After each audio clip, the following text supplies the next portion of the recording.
Sa Pilipinas, maraming radyo pero iisang network lamang ang may pinakamaraming numero 1. DYHP Cebu, number 1. DYRI Iloilo, number 1. DXDC Davao, number 1. DXRZ Zamboanga, number 1. DXCC Cagayan de Oro, number 1. DYHB Bacolod, number 1. Sa kasaysayan ng radyo sa ating bayan, sa iisang tahanan lamang nagmumula ang mga number 1. RMN, pinakamaraming nakikinig. RMN, pinakamaraming natutulungan. RMN, pinakamaraming advertisers. RMN, pinakamaraming number 1. Jensa, Iligan, Pagadian, Dipolo, Cotabato, pinakamaraming himpilan. Naga, Baguio, Dagupan, Vigan, Lucena, Kawayan, Legazpi, Masbate, Ormo, Tugigaraw, Cotabato, Coronadal, Surigao, Dipolo, Malaybalay, Ozamis, Sorsogon, Butuan, Calibo, Rojas at Metro Manila. In history, it is written, number 1 is Tatak RMN.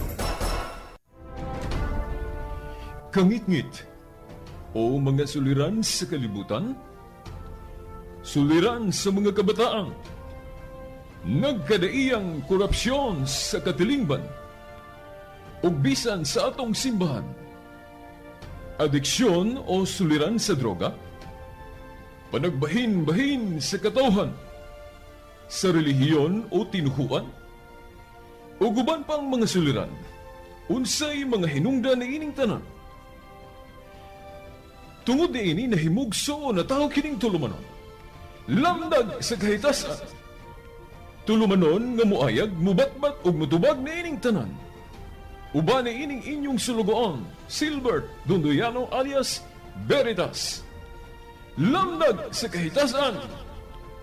Lamdag sa kahitasan! Ang maong tulumanon, inyong madungog madag adlaw. Lunes hangtod Sabado sa may alas 6:30 ngadto sa alas 7 sa gabi. Ug sa adlawng Domingo alas 2:30 ngadto alas 3 sa hapon.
Niyan usab ang tulumanon, lamdag sa kahitasan. Ubus gihapon ni inyong alagad no sumong tulumanon, Silbert Dondoyano Sr. alias Veritas.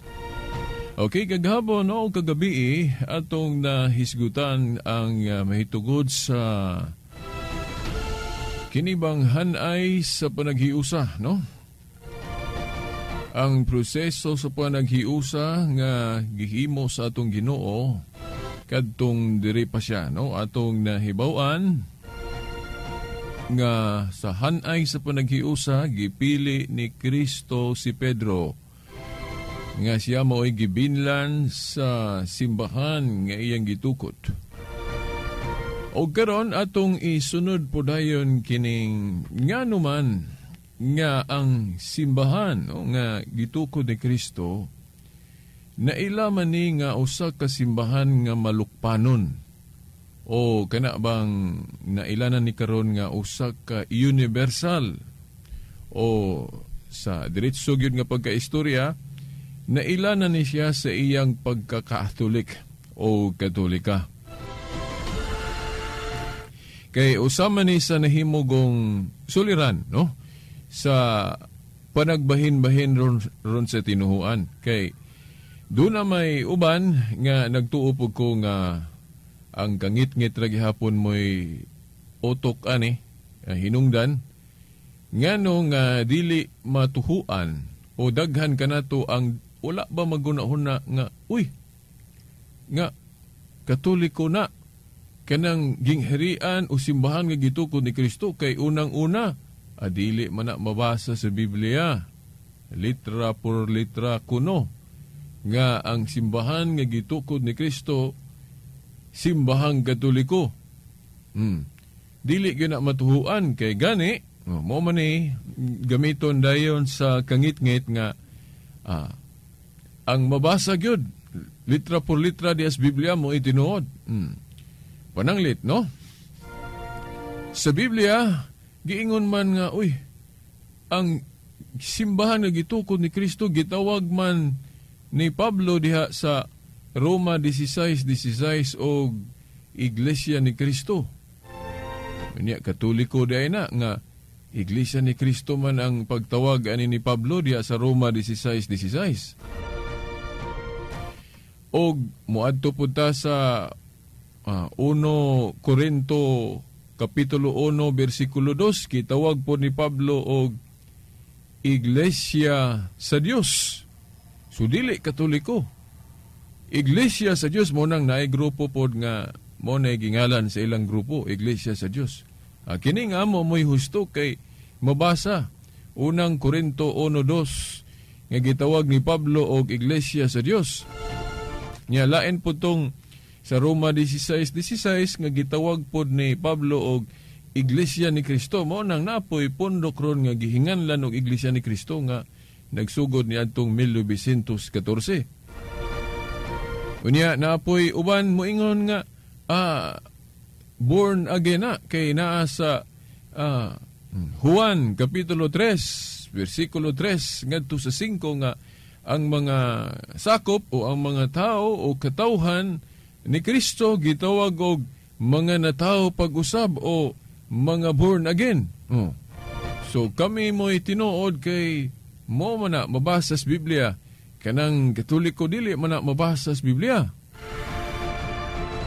Unya mo adto puta sa uban maingon sila nga ang mabasa diya sa 1 Pedro 2:9 piniling nasod. So mao na nga kami kay mabasa no piniling nasod 1 Pedro 2:9. Napuros gyud mabasa. Katoliko di mabasa. Hinoon na po no ihubad sa Biblia labi na sa kanang Latin. Unay mabasang Katolika. Pero sa mga hubad natong Binisaya in English uban pa di gyud mabasa ng pulong Katolika, no? Although na ay mga implication rang pagpasabot. Mao ni karon ang atong hisgutan. Ngano man nga ang simbahan nga gitukod ni Kristo o ang iglesyang gitukod ni Kristo na ila naman ni karon nga Katoliko, di ba? Kay dili man pod na ingon nga musukwahi sa atong gipadayag kagahapon o kagabi nga ang hanay didto gyud gitugyan ni Pedro, no, ni Kristo. Dito niya gitugyan ni Pedro ang pagdumala niya. Wa may laing kapunungan nga nagtudlo nga si Pedro mao'y unang gihimong prime minister o executive minister nga gitawag og Santo Papa. No, karon wa may lain Katoliko raman, so therefore mas makatuog yun ta, no? Kay mo man na ang hanay. Pero karon ang gihimo na pong problema kini na pong pag-ilangan nung nakatoliko ni nga sa Biblia, Iglesia ni Kristo man, born again, piniling nasod, then Iglesia sa Dios. Oo, mga igsoon, ingon ani na, no? Hinoon, ang uban ani nahisgutan na nako sa miaging programa o katong programa po na to nga usa ka oras gani kanang mabuntag, madomingo. Pero kini karon atong isentro pag-ayo kay mo man ni atong hisgutan. Ang tinuod mga igsoon, ang simbahan gud nga gitukod ni Kristo usara man gyud ni. Pero lain-lain ang paghulagway sa pagtawag ani diri sa Biblia. Particularmente gyud ang kugi kaayo maghulagway o magtawag-tawag si San Pablo. napoy uban pero kasagaran gyud ang muhulagway sa pagtawag kini si San Pablo kay siya man po'y kinadaghanag na sulat diri kung ikumpara po sa ubang mga apostol. Okay, si Pablo, kung ato bang analyson, giun sa pagtawag ni Pablo ang iglesyang gitukod ni Kristo. Now, si Pablo, libre siya. Kana bang gawas nun siya sa pagtawag nga lain-lain ang iyang pagtawag, pero usara. Kay, kung tanaw na to sa Biblia, wala man gyud mag-ingon si Kristo nga kanang giklaro gyud niya sa mga apostol ba nga, ang akong iglesia, nganlan yun ninyo ha, o iglesia ni Kristo? Wala man mag-ingon si Kristo. Wala po siya mag-ingon nga, kinahanglan, hinganlan yun ninyo o iglesia sa Diyos. Wala po mo ingon siya nga, kinahanglan, nganlan yun o born again, ang akong grupo. Wala po siya mo ingon nga, kinahanglan, nganlan yun piniling nasod, o unsa po nang naadis Biblia. Ang uban gani, himuon po nila ngalan kanang Pentecost, kay katong pagbubo sa Espiritu Santo nga gituhuan nga maogyoy pagkatao sa simbahan gitukod ni Kristo katong i-acknowledge anak kana mang yung pagpadala sa Espiritu Santo katong Pentecostes mo nang uban nganlan po nila ang ilang grupo og Pentecostal. Pero sa pagtukod ni Kristo niadtong unang siglo wala gid siya mag-ingon sa mga apostol nga Pablo nganli gyud ngalan ako ha nga mao nang diya kanang gilitok ni Pablo ba nga iglesia ni Kristo sa Roma 16:16. Wala biya sila ing na litra por litra diri sa Biblia nga Pablo nganli gyud ning iglesia sa Dios. Wa pod moingon si Kristo nga kinahanglan nganlan gyud ning piniling nasod, no? Wala, kanang pagngalan-ngalan kaugalingon ra ng paghulagway nila sama pananglit ni San Pablo sa iyang paghulagway unsa ang iglesia. Pero wala gyud direktamente nga giingnan gis Pablo o kinsa pa ng apostol nga mao giniingalan. Wala. Mo kana lang pagngalan og iglesia ni Kristo wa man gyud tay mabasa diri sa Biblia litra por litra nga giingnan ni Kristo sa Pablo nga Pablo nganli gyud ning iglesia ni Kristo kining gitukod nako. Wala mag-ingon si Kristo ana. Pero nganong nakaingon man si Pablo nga iglesia ni Kristo ang gitukod ni Kristo, natural kay kinsa man daig gatukod. Diba si Kristo man. So, may katarungan po si Pablo nga naapoy panahon nga hinganlan po niya og iglesia ni Kristo. Nga litukon ang ngalan sa founder. Gani, muingon ta nga, muna ka nang gitawag na itong personal name of the church. Muingon gitag, duha manggod ka klase ang pagngalan-ngalan sa simbahan gitukod ni Kristo. Una ka ng personal name of the church. Unsa man ang personal name of the church? Maghingalan ka sa pundok nga hisgutan ang ngalan sa founder. No, kung ang paghulagway gani sa pagtawag magtumbok sa kinsay gatukod mo nang moingon si Pablo iglesia ni Kristo mo nang sa Roma 16:16. Unya napoy panahon nga hinganlan po niya og iglesia sa Dios kay si Kristo Dios man. Unya ang iglesia iya man pod sa Dios Amahan. So moingon po siya nga iglesia sa Dios ni pero usara na dili na daghan nga pundok. Usara na ka pundok gilain-lain lang niya pagtawag according base sa paghulagway kay daghan man pud ang paghulagway gud kanang gitawag na tug kinaiya o kanang timailhan timailhan sa simbahan nga gitukod ni Kristo tungod po ni sa kanabang sa Jeremias 31:21 nga butangag mga ilhanan o timaan kanang mga ilhanan timaan mao na ang mga kinaiya sa simbahan gitukod ni Kristo. Nganong gitawag niya iglesia sa Dios? Gitawag ni Pablo kay iya man ni sa Dios, unya Dios pud si Kristo. Ug unya nga gitawag niya iglesia ni Kristo tungod kay si Kristo may nagtukod. Mo na kanang gitawag na to personal name of the church. Pero kung maghisgot pud tag pagtawag sa simbahan nga unsa ang iyang adjective o kinaiya, mo nang maingon pud si Pablo nga iglesia sa mga santos. Una sa kuan kanang unang Korinto 14:33. Kay kanang pag-ingon og iglesia sa mga santos o iglesia sa mga balaan, buot ipasabot nga ang gitukod ni Kristo, ang iyang katawhan gitawag ang mga sakop anis pagkabalaan. Mo nang gitawag po niya sa 1 Korinto 14:33. Pero usara na kapundok ha, usara na kasimbahan. Unya pag abot po dito sa 1 Pedro 2:9, si Pedro pod galitok nga gitawag po niya nig mga piniling tao. Then usahay kana agong tao, tawgon mo po na og kanang nasod, mo nang naapoy mabasa nga ang katawhan o ang iglesia tawgon po piniling nasod. Pero usara na kapundok, dili na daghan nga lain-lain. Pero yes, good, no? Kato ako nang giingon kung nakahinumdum mo. Si Simon, gitawag siya ni Kristo og Pedro. Gitawag na siya sa laing ngalan, pero dili maduha ka tawo si Simon og Pedro, usara. Si Simon, gitawag siya og Pedro, so dili mo maduha ka tawo si Simon og Pedro. Kay ngano, ang gihinganlan sa duha ka pagtawag ana nga ngalana, usara man ka tawo. Simon. Ang gitawag og Pedro si Simon rabod, pero usara, no? Si Simon og Pedro, dili maduha. Bisag duha na ang iyang naila siya sa duha ka ngalan. Si Saul pod. Si Saul, gitawag siya ni Kristo og Pablo. Wala man nahimong duha ka tawo si Saul og Pablo, usara man. Si Jacob, gitawag siya og Israel. Wala maduha ka tawo si Jacob og Israel, usara. Gani ako pod, ako ning balik-balikon kay mo man ni atong example. Ako nailagyo ko sa tulo ka katawagan. Ang ginikanan gatawag nako sa pagkatao nako og Silbert.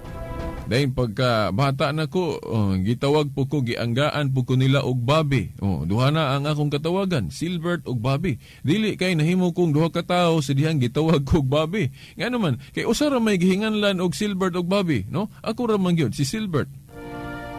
Karon pagkadako pagyud nako, mahilig ko og radyo, then mahilig ko kamatuoran kanang pagbutyag sa tinuod, mo nang gihinganlan po ko og kanang Latin gali sa kamatuoran nga pulong, unsa man ang Latin Veritas, mo nang gitawag po ko Veritas. So sa tulon nako kangalan na ila, Silbert, Bobby og Veritas, pero dili ko tulo ka tawo, usara ko.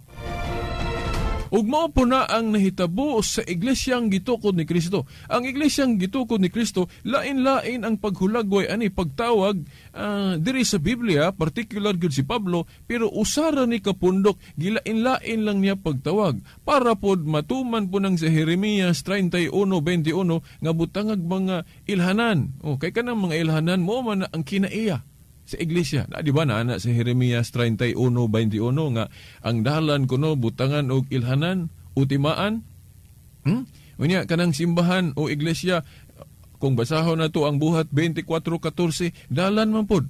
Di ba? Dalan kay si Kristo mao ang dalan. Unya ang iglesia iyang gitawag og iyang lawas. Mao na nga nahimo pong dalan ang iglesia. Unya unsa may giingon diya sa Jeremias 31:21 nga butangag ilhanan, utimaan ang dalan. Sa to pa ang iglesia kuno butangag mga timaan o ilhanan. Unsa man ang mga timaan? Mao na ang mga kinaiya sa iglesia. Mga kinaiya, una mo nang gihinganlan ni Pablo og iglesia sa mga santos. Usa na siya katimaan. Ngano man kay ang mga sakop gitawag sa pagkabalaan. Dayon gitawag po dito sa ni Pedro sa 1 Pedro 2:9, gitawag po og ang mga sakop nga usara ni kining simbahan na gitawag po niya pinili. Kay mga pinili man ang mga sakop. Pinili nga kay ang grupo gud pwede po tawgon og kanang lugar. Para sa nami og nasod. Mo nang gitawag po ning isimbahan o pundo kag gitukod ni Kristo og piniling nasod. Pero timan usara niya, lain-lain lang ang paghulagway kay butangan lagi og ilhanan o timaan ang dalan. Mao na ang mga kinaiya. So usa sa kinaiya ani balaan, kay ang mga sakop gitawag sa pagkabalaan. 1 Corinto 14:33. Unya kay iya man ni sa Dios mo nang gitawag pog iglesia sa Dios. Nya kay si Kristo may gatukod ani, mo nang gihulagway pod nga kini iglesia ni Kristo. Pero usara ni. Pero ngano man nga karon na ilaman ni pod nga Katoliko kining simbahan nga gitukod ni Kristo. Simple rang tubag. Si Kristo mismo maoy nagbuot ani nga natuman lang ni adtong 110 AD pinaagi ni Obispo Ignacio. Ngano man? Kay kung mangutana gyud ta, kana yung gikan sa baba ni Kristo, kanang siya gyud mo'y nag-istorya ba? Dili kay si Pablo lang. Kay katong sa Roma 16:16, si Pablo may nag-istorya to. Nga gitawag niya iglesia ni Kristo. Oh, ang gitukod ni Kristo. Katupong sa 1 Corinto 1:2, pag ingon ni Pablo, Iglesia sa Dios, si Pablo ra may gasulti-sulti ato. Pero kung papilion ta, unsa man gyud palabihon nato nga itawag sa simbahan nga gitukod ni Kristo. Of course, kadtog yung gilitok ni Kristo. Kanang si Kristo gyud, siya gyud mismo ang namulong. Kanang sa Marcos 11:17. Kay sa Marcos 11:17, nag-ingon man si Kristo, di ba nasulat man na nga ang akong balay pagatawgon kini og balay sa pagampo og alang sa tanang kanasuran. O sa King James ana, of all nations. Na si Kristo wag ay siya moingon nga tawgon ning akong balay og akong ngalan. Wag ay siya mag-ingon. Ang iyang giingon, tawgon ning akong balay og alang sa tanang kanasuran. Actually, ang kuan jud ani, ang istorya jud aning Marcos 11:17, katuning templo. O balay alam puanan ba nga gihimong merkado sa mga tao nga nasuko ang Ginoo kay wala sila'y tahod. Oh, kay gihimong merkado mo nang nalitok ni Kristo. Di ba nasulat man na nga ang akong balay pagahinganlan kini, pagatawgon kini og balay sa pagampo. Oh, ano man aron tahuro nila kay balay gud sa pagampo, no? Dayon alang sa tanang kanasuran. Nganong alang sa tanang kanasuran? No? Tungod kay para makabaluta nga kining iyang tinuhuan dili ni pareha sa daang tugon nga para ras mga Hudiyo nga exclusive ra murag na ay pihigba, no? Pihigra alang sa mga Hudiyo.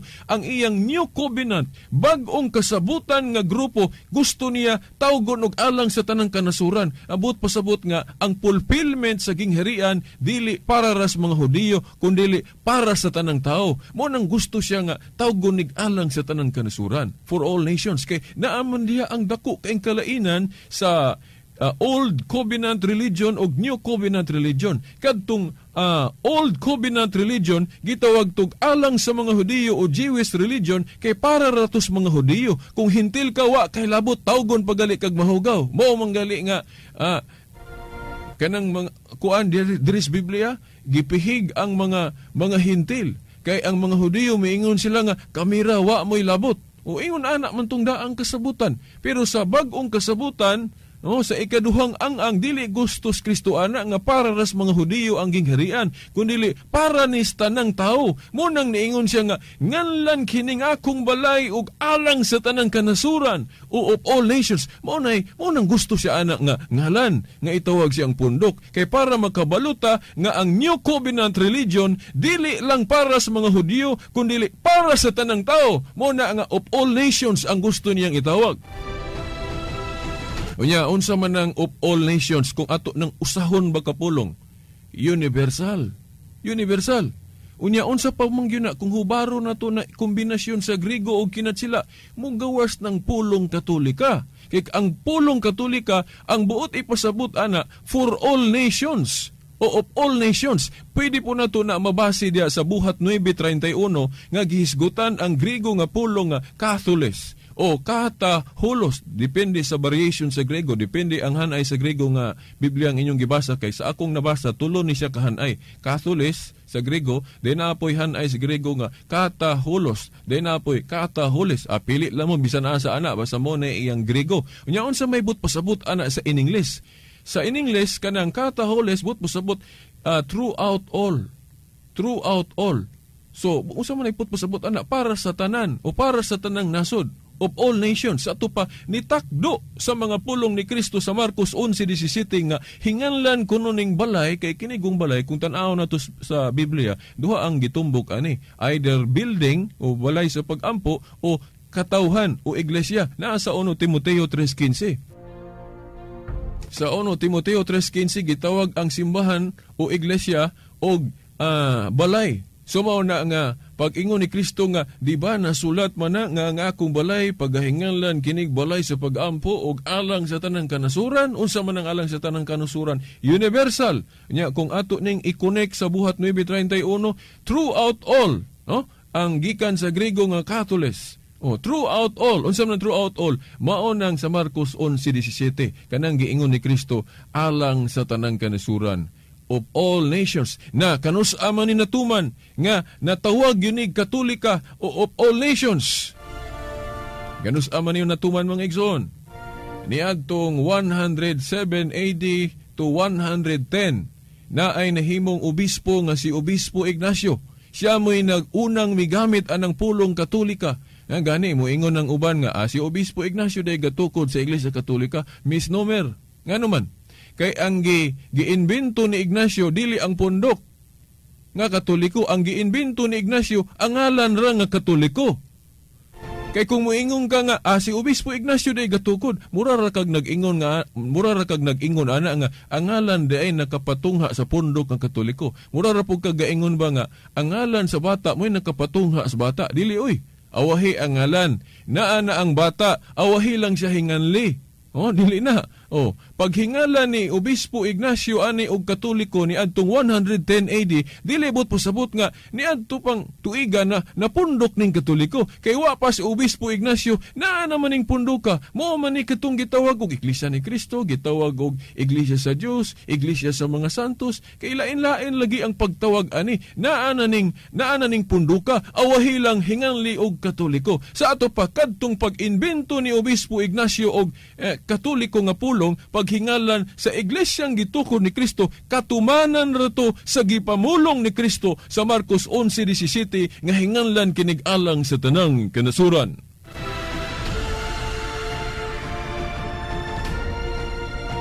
So mo na ang kamatuoran, mo na ang lamdag mga tinahod nga tigpaminaw, ngano nga nahinganlan na siya ron og Catholic o universal. Kay mo ni gusto ni Kristo para makahibalo bata unsay dako nga kalainan, importanteng kalainan sa New Covenant Religion o sa Old Covenant Religion. Naa naman tas New Covenant. Kristyanismo naman, kinahanglan sundo na to ang gipamulong yun ni Kristo. Dili kay gipamulong ra ni Pablo. Kay katong paghingalan og Iglesia ni Kristo, si Pablo ra may ngalan na to. Iglesia sa Dios, si Pablo ra po'y gahisgot-hisgot ana. Tinuod mo pod. Pero ang i-priority gyud nato nga ngalan kadtog yung gilitok sa Ginoo, kadtong iya yung gusto, iya man ang gusto nga niingon siya tawgon kinig alang sa tanang kanasuran of all nations. Diya sa Marcos 11:17, mo na kinahanglan matuman na og kanus ana natuman niadtong 110 AD pinaagi ni Obispo Ignacio. Kabalo mo kinsa ni si Obispo Ignacio? Kana si Obispo Ignacio usa na siya kamartir. Usa na siya gimartir sa panahon dito ni paglutos ni Emperador Nero dito sa Roma. Di ba? Gilutos man ang unang Kristyano dito sa Roma. Kinsa may emperador ato? Emperor Nero. Usa sa giihaw ni Emperador Nero kadto si Obispo Ignacio, disipulo ni San Juan. Nya kinsa may atong tuhuan ron? Si Felix Manalo, si Joseph Smith, si Kibuloy, o kinsa pa nang nag-atake sa Katoliko karon nga pundok. Nganong sila may atong tuhuan? Nganong dili mo nato tuhuan si Obispo Ignacio nga disipulo man na ni San Juan? Ako sigurista ko basta tinhuan. Mas mutuo ko atong tao nga nakahinabi gyud usa ka apostol. Asa man ka mo mutuo ana? Ako dito ko ni Obispo Ignacio kay sigurista ko. Nga naman, disipulo gud siya ni San Juan. Na-istorya pa gyud niya si San Juan. Nakita gyud niya, nakadungog gyud sa tingog. Nganong dito man ta mutuo sa mga tao nga wa gani ka kita ni San Juan bisan lag nakadungog sa hagawhaw sa tingog ni San Juan. Sumo na mga tinahod nga tigpaminaw, kinsa may atong palabihon. Palabihon nako ang gipamulong ni Obispo Ignacio nga naman kay disipulo gyud siya ni San Juan.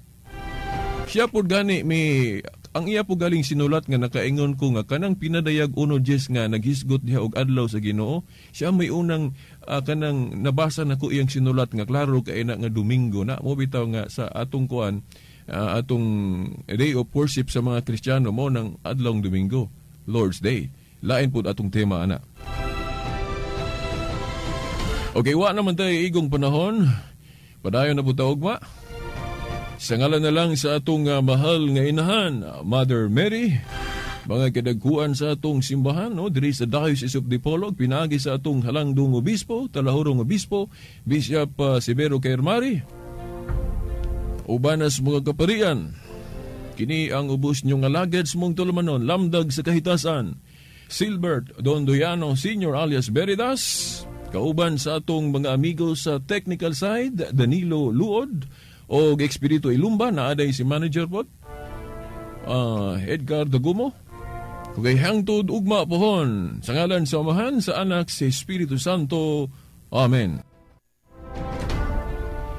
Kangit-ngit o mga suliran sa kalibutan, suliran sa mga kabataan, nagkadaiyang korupsyon sa katilingban, ug bisan sa atong simbahan, adiksyon o suliran sa droga, panagbahin-bahin sa katawhan, sa relihiyon o tinuhuan, o guban pang mga suliran, unsay mga hinungdan na ining tanan.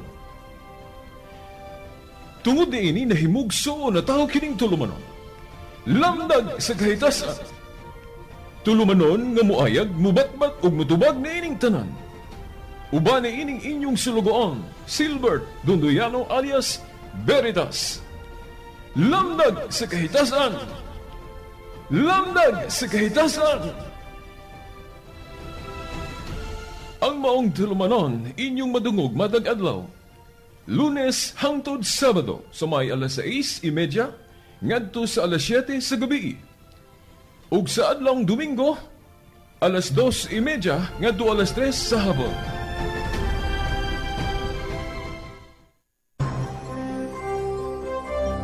Ito ang DXDR 981 sa Dipolog, numero 1. Tatak RMN.